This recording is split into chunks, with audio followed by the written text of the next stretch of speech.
Hi there. This is a special not Friday edition for Earth Day 2024. Technically, it's the 54th anniversary, and most often, obviously, people are celebrating on Saturday, doing all sorts of environmental activities. Um, some of the other things that have kind of popped on my radar um, in addition to all the other things, that we are consumed with either in our personal lives or whatever, is just some articles about a million or more species going extinct over the next, you know, short amount of time. So it's really mind blowing to be thinking about being inhabitant of the planet at this particular time and being kind of part of that system that has created that type of place where species that have been around for so long can no longer um, thrive or survive. It really kind of cuts to my heart and soul, and it's a very sad thing because as an individual, it feels like, what more can we do, right? Recycling isn't really a reality. Upcycling, there's a lot of things that are out of our control as far as like larger manufacturing systems and, um, bigger picture things. But you do see really interesting innovations happening in particular places. I've seen, headlines about um, youth who have kind of like invented a new way of making bricks out of waste or using rubber for something else, right? So there is kind of like hope in that there's innovation for us to possibly kind of like shift this around. But, they're saying is there is no planet B, right? Which is part of the reason why I'm creating this series and trying really hard to get down here every week, which has not been possible yet, but at least every other week to just kind of acknowledge the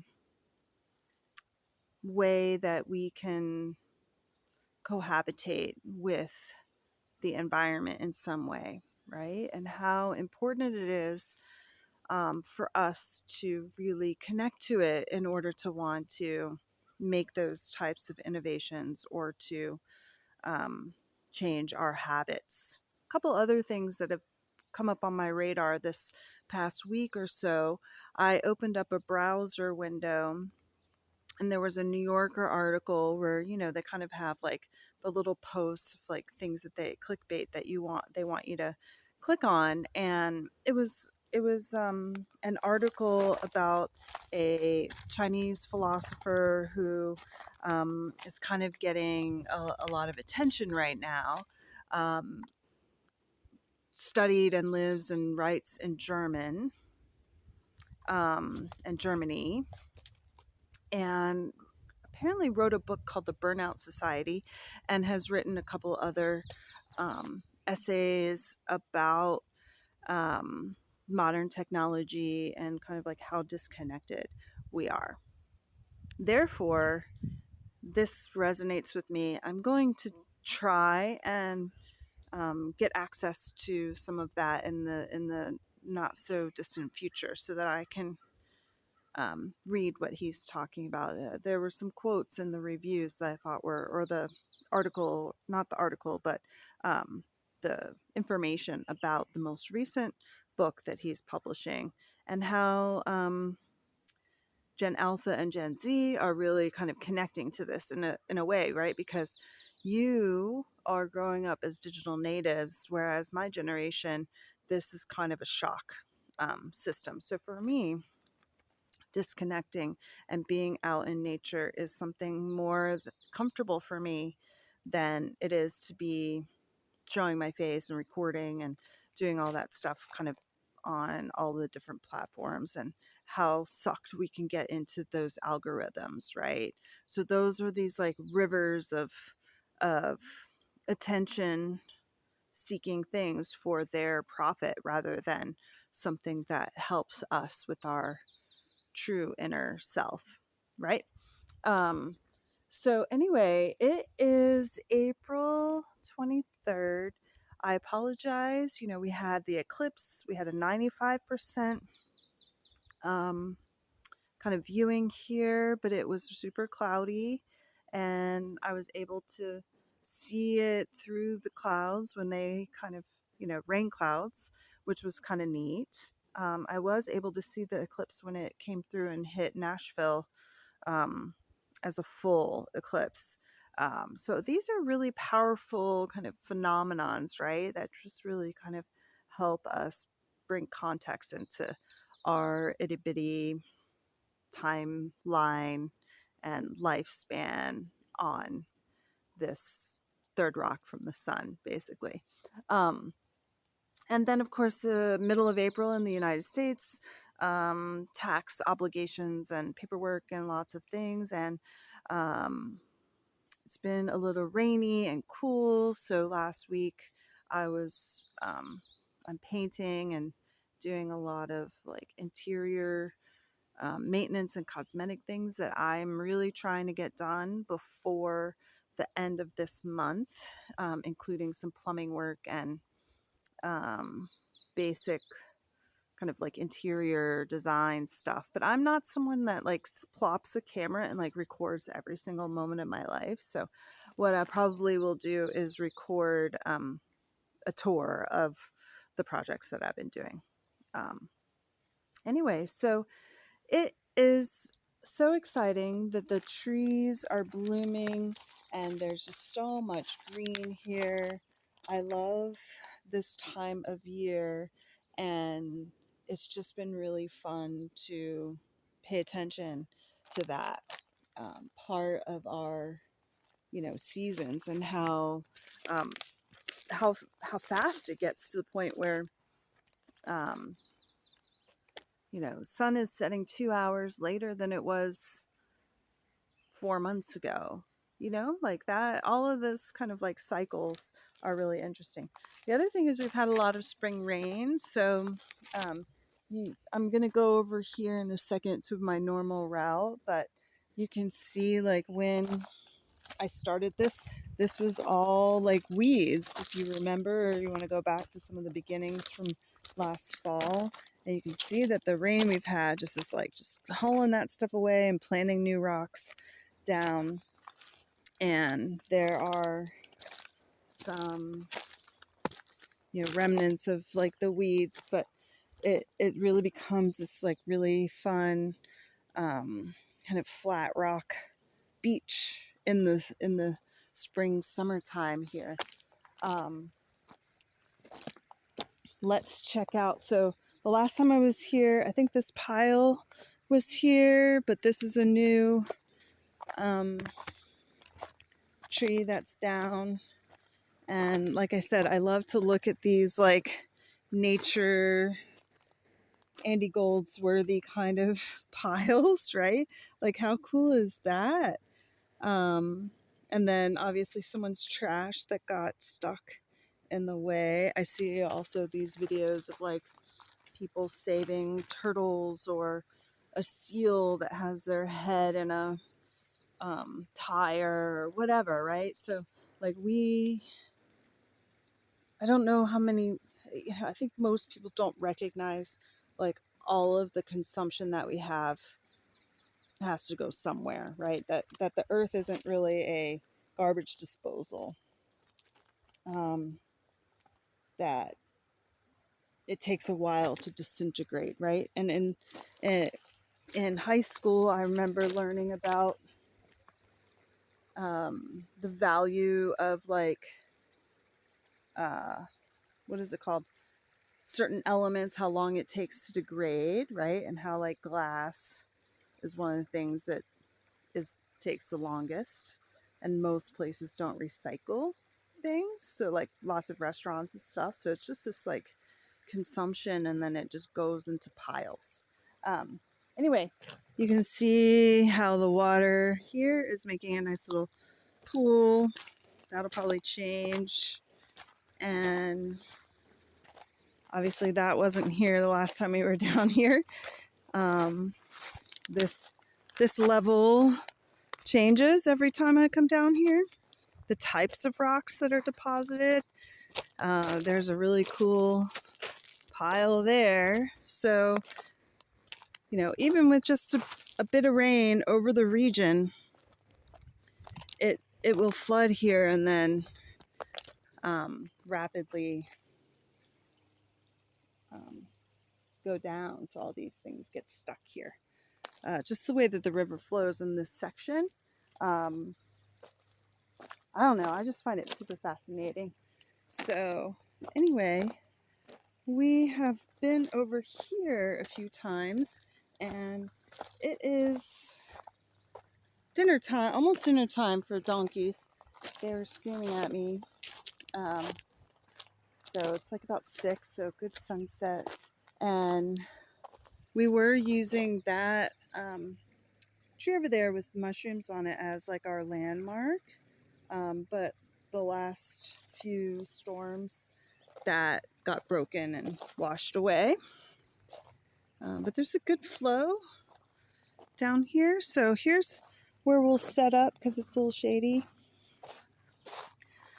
for our poetry chat. I can sit here. There's a spot I can sit.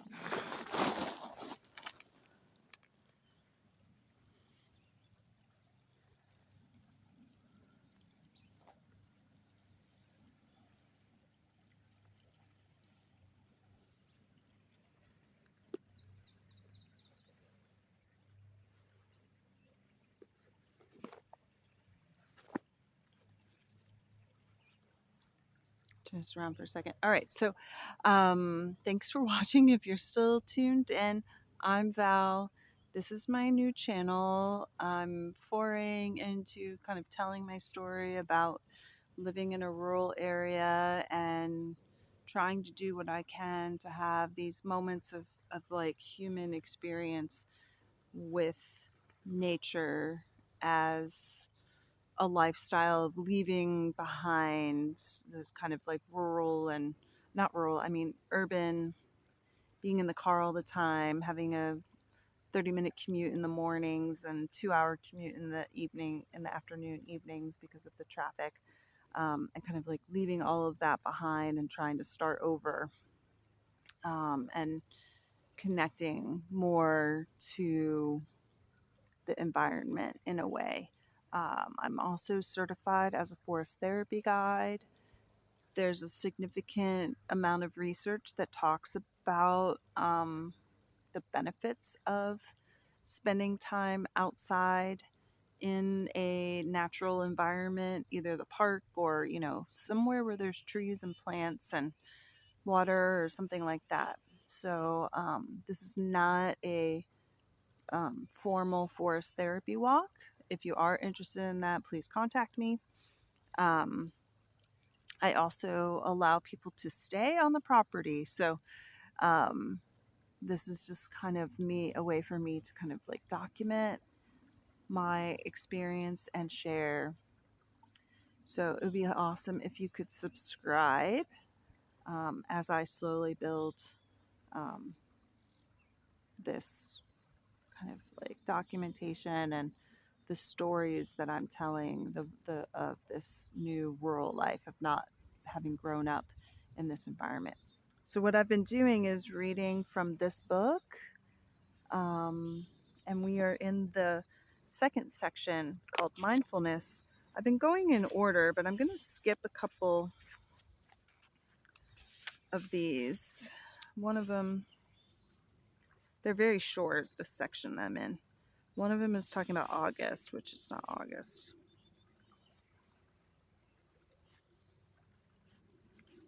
Okay, here's one that there's a few in this section that are Japanese. Oh, and there's a Walt Whitman one. So what I usually do is have us be able to watch the water. But anyway, thank you for watching and following and subscribing. And I'm going to turn this around. And then once I'm finished reading the poems, we'll go for a short walk.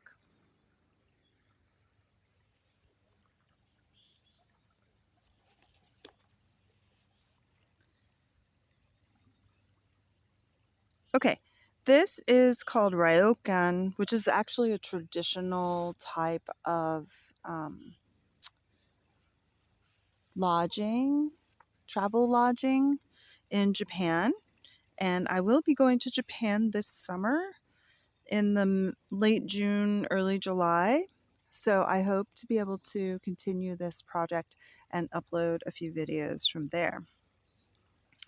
Ryokan, 1758 to 1831, translated by Japanese by John Stevens. The night is fresh and cool. Staff in hand, I walk through the gate. Wisteria and ivy grow together along the winding mountain path. Birds sing quietly in their nests, and a monkey howls nearby. As I reach a high peak, a village appears in the distance. The old pines are full of poems. I bend down for a drink of pure spring water. There is a gentle breeze, and the round moon hangs overhead. Standing by a deserted building, I pretend to be a crane, softly floating among the clouds.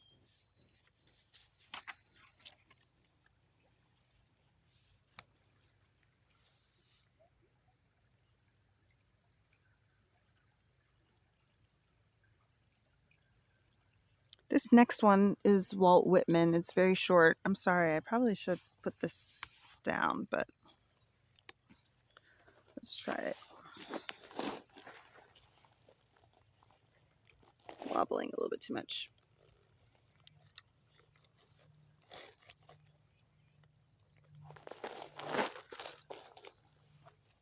Okay, hopefully that's better. Sorry about that. Okay, Walt Whitman, 1819 to 1892. Again, the last video or two I was talking about industrial revolution in the mid 1800s to early 1900s, and that's kind of like why we're where we are. This mass industrialization and mechanization of things and making stuff. Very interested in William Morris's philosophies in the arts and crafts movement. So it's not surprising to me that I'm actually ending up in a natural environment after my life experiences and getting frustrated with, like I said, the commercial consumer world that we live in right now.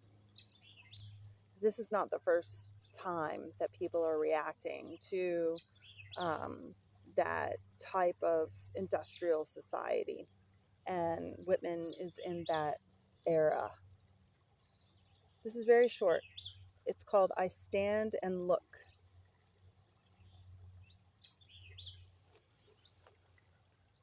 I stand and look in the dark under a cloud, but I see in the distance where the sun shines.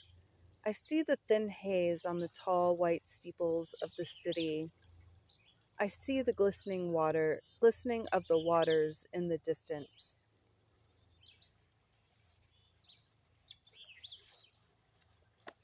This is interesting. This is actually literally the next one on the page. This is Philip Larkin, 1922 to 1985. It's called Here. It's a little bit longer. It's like a page and a half in this little book. But it is talking kind of about the industrial stuff, so that I've been talking about and kind of perplexed about. So I will read this one next, and this will be our final poem for the day. Here, swerving east from rich industrial shadows and traffic all night north, swerving through fields too thin and thistled to be called meadows, and now and then a harsh named halt that shields workmen at dawn, swerving to solitude of skies and scarecrows, haystacks, hares and pheasants, and the winding river's slow presence, the piled gold clouds, the shining gull-marked mud. Gathers to the surprise of a large town. Here domes and statues, spires and cranes cluster beside grain-scattered streets, barge-crowded water, and residents from raw estates brought down the dead straight miles by stealing flat-faced trolleys, pushed through plate glass swing doors to their desires, cheap suits and red kitchenware, sharp shoes, iced lollies, electric mixers, toasters, washers, dryers.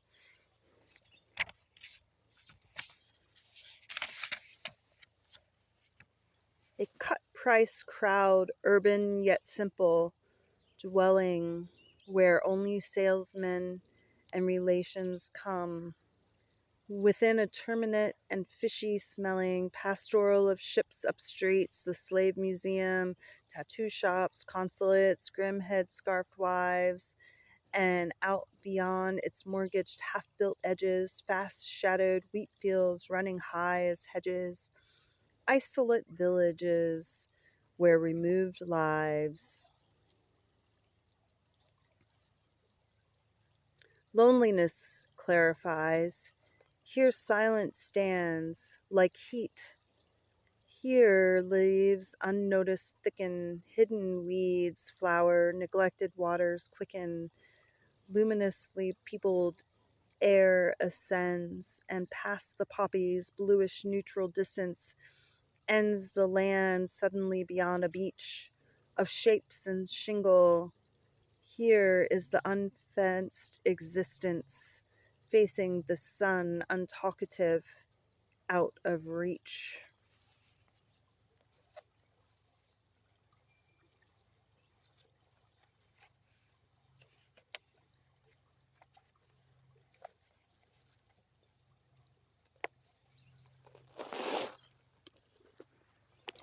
So, in my effort here to be a contrast to all of these other content creators and,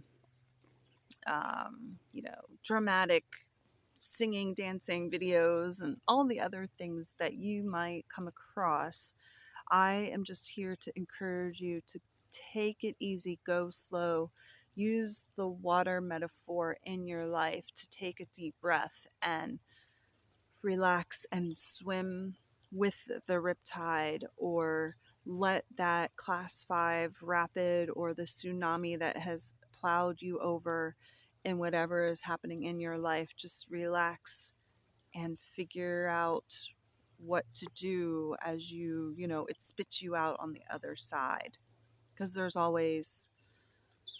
should be another side to that. The water becomes calmer, you catch your breath. Sometimes the water is more shallow and you can get up and stand and walk and feel the water and the sand or the rocks in your toes. And that's kind of what I'm trying to do for myself, and what I'm hoping I'm sharing and encouraging everybody out there that might come in contact with this. It's the ripple effect, right? And how we can be more kind and to ourselves, to each other, to the natural world. So let's just take a little walk up the hill. There's a lot of it's washed out. It's still walkable, and we'll be able to view this from the lookout point on the bluff.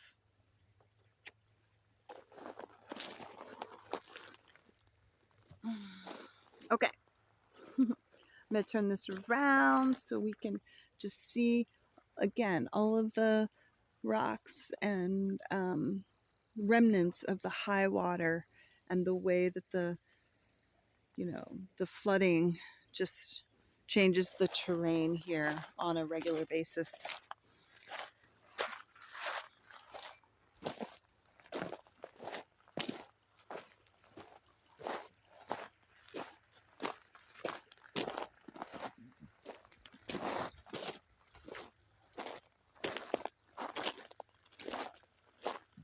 If you notice the undulation of the way that the rocks have dropped, I've mentioned this before in other videos. I came across the term riparian zone, which I believe this is. Space between, the river and the bluff above, and all of the habitat that happens here as the water levels change. And the color of the water today is really interesting as the sun starts to set.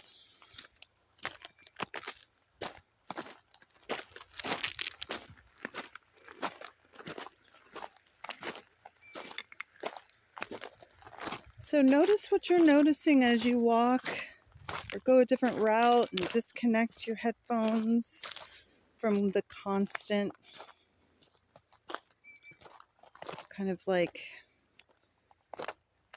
dullingness of interaction with the world. Maybe noticing the urban sounds in a different way.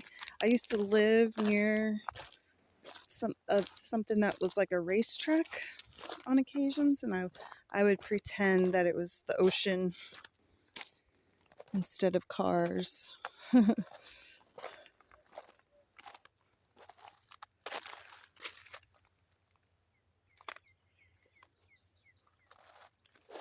All the leaves have dissolved that were here last fall.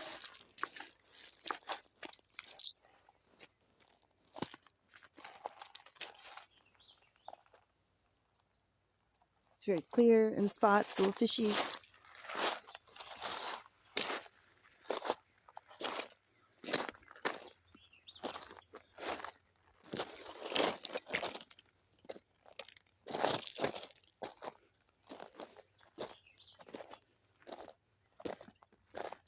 This is the Buffalo River. I'm in Tennessee. It's the foothills of Appalachia. If you are watching from a different geographic location, or know someone that has accessibility where they could not get to some place like this or walk in a place like this, they might enjoy this. I don't know. You can see all this is still wet from the weekend. And this is our spot. So the videos that I did in the fall, like this was really high weeds, like waist high. And luckily those are mostly gone right now.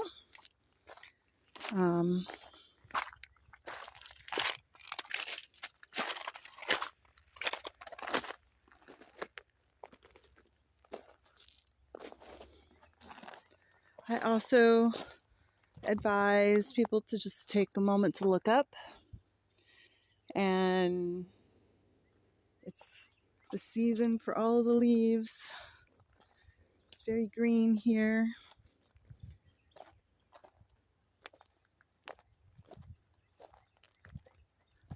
I could spend all day, every day, trying to maintain and kind of like quote unquote tame this environment, this terrain, but I don't have the capacity to do that. I do need to get some machines down here and kind of clear away some of all these baby trees that'll grow up and stuff to keep it slightly tamed. But you can see how the water makes its way down the hill. Why it's not good to be out here in a rainstorm can definitely slip and not good. Okay, so the last time too, I feel like these are hydrangeas. I have no idea why they're growing here. But look how pretty they are, getting their green leaves, the old flowers that I've been looking at, the leaves that are starting to flower so quickly.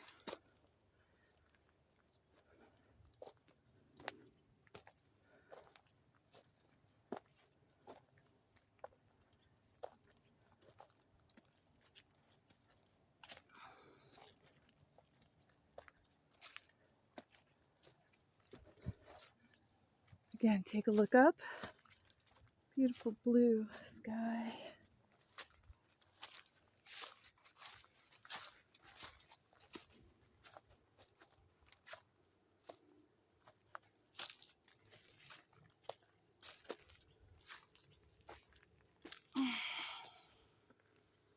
This is a workout to come up this trail.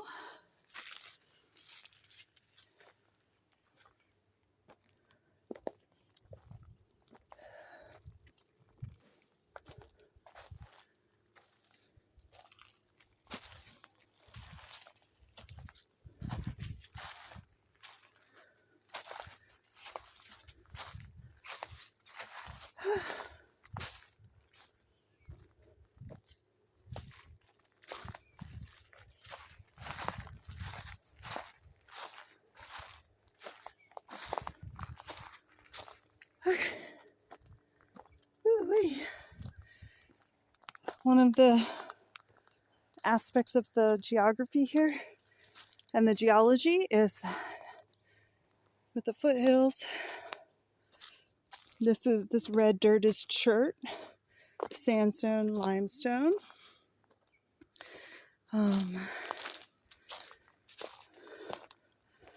You can kind of see down there because the rocks are so nice and white. But we've been walking down this trail. I'll have to pick up some trash. Huh, wonder where that came from. Nobody's supposed to be out here.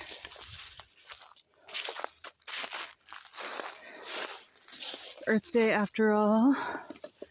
Pick up something. There was a father-son that came out here over the weekend to go camping. They must have left this trash. I was in the Girl Scouts.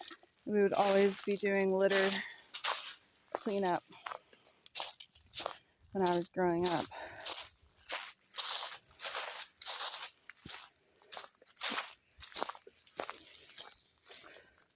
There's another thing I was listening to.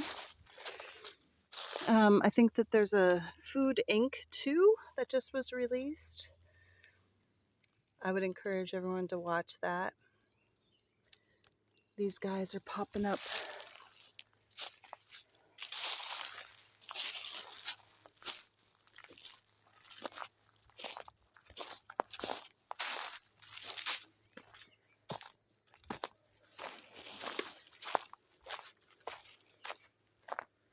The greens in the crayon box have changed.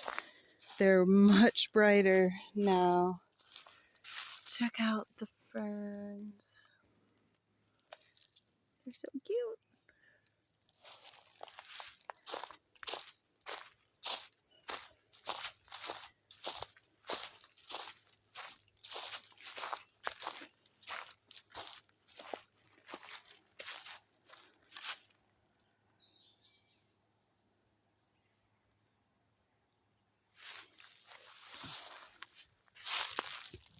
All right, well, I appreciate you so much. Even if there's just one person out there that watches this video, I am super grateful for that opportunity to share this really interesting place with you. And let's create a ripple effect. If you want to share this, just watch a section on mute.